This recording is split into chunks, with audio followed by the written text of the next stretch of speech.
بسم اللہ الرحمن الرحیم۔ السلام علیکم ورحمۃ اللہ وبرکاتہ۔ اشافی یوٹیوب چینل کے معزز ناظرین کرام، ہماری دعا ہے کہ اللہ کریم آپ کو سدا عافیت کے سائے میں رکھے، آمین یا رب العالمین۔ معزز ناظرین کرام، آج کی اس ویڈیو میں ہم آپ کی خدمت میں اللہ جل جلالہ کے ایک صفاتی اسم مبارک کا خاص وظیفہ، ایک خاص عمل پیش کریں گے۔ پیارے ناظرین، اللہ جل جلالہ کے تمام اسم مبارک، تمام صفاتی نام بڑی عظمت و فضیلت والے ہیں۔ ان اسموں کو پڑھنے کا بڑے اجر و ثواب ہے، بہت فوائد ہیں۔ معزز ناظرین کرام، بہت ساری احادیث کے اندر آقائے دو جہاں حضرت محمد مصطفیٰ صلی اللہ علیہ وآلہ وسلم نے ان اسموں کی فضیلت ارشاد فرمائی ہے۔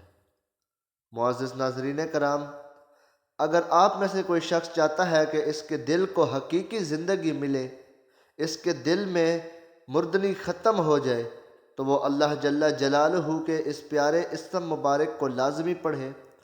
یعنی آج جو وظیفہ ہم آپ کی خدمت میں پیش کرنے جا رہے ہیں، وہ وظیفہ لازمی کرے، انشاءاللہ العزیز اللہ جل جلالہ کی طرف سے بھرپور فائدہ ہوگا۔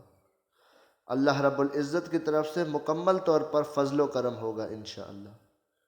معزز ناظرین کرام، ایک بات آپ ذہن نشین کر لیں کہ جب بھی آپ کوئی وظیفہ کریں، کوئی عمل کریں، چاہے وہ قرآنی سورہ پر مشتمل ہو، چاہے وہ قرآنی آیات پر مشتمل ہو، چاہے وہ اللہ جل جلالہ کے پیارے بابرکت اسم مبارک پر مشتمل ہو، آپ اس عمل کو مکمل یقین اور بھروسے کے ساتھ کیا کریں، تاکہ اللہ جل جلالہ کے حکم و فضل و کرم سے یہ عمل آپ کے لیے کرامت ثابت ہو۔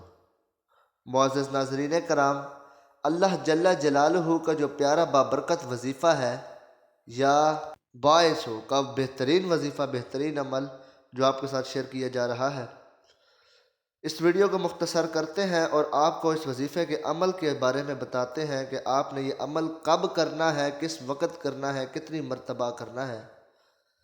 آپ نے اللہ جل جلالہ کے اس پیارے بابرکت نام، جلالی وظیفہ، جلالی بابرکت پیارا نام اللہ رب العزت کا یا باعثوں کا وظیفہ کسی بھی نماز کے بعد اول آخر 11 مرتبہ درود شریف پڑھ کر 101 مرتبہ پڑھنا ہے، اور آپ نے اس عمل کو 7 دن تک کرنا ہے اور اپنے اللہ کے حضور دعا کرنی ہے، تو انشاءاللہ اللہ رب العزت کے حکم سے اس پیارے بابرکت وظیفے کے صدقے سے آپ پر ضرور کرم فرمائے گا انشاءاللہ۔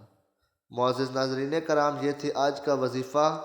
اگر آپ کو پسند آیا ہو تو برائے مہربانی آپ خود بھی اس عمل کو کریں اور ثواب کی نیت سے اپنے دوستوں میں بھی شیئر کریں، تاکہ آپ کی وجہ سے اور لوگوں کا بھی بھلا ہو سکے۔ ہماری دعا ہے کہ اللہ کریم آپ سب کو سدا عافیت کے سائے میں رکھے اور پنجگانہ نماز پابندی کے ساتھ ادا کرنے کی توفیق عطا فرمائے، حقوق اللہ اور حقوق العباد کو ادا کرنے کی توفیق عطا فرمائے۔ ملتے ہیں ایک اور نئی ویڈیو کے ساتھ، اپنا خیال رکھیے گا، اللہ نگہبان۔